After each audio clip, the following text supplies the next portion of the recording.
Atanın royu barikallah. Yigit degan kam qo'saq, apuchan bo'lish kerak. Qanday dedim Oqsoqol? Aytqының оруллук ага. Мен силерге bir hakayi sözlep bereyim. Burun Huday Mallısı da Şeyh Buvay dep bir kişi ötken iken, onun 12 oğlu olup, ulanın hemisi Tengtuş palgallandı iken.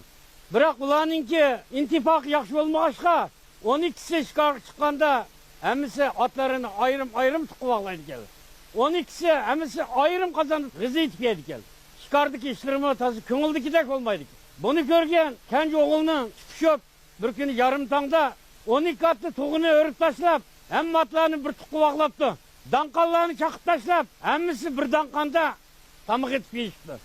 Şunun ulan ulanın intifakı yakşılınıp gün seri Nusrat Kuştu oğuldurum. Bizden ecdatlarımız burundan tatıp özüre inak intifak ötken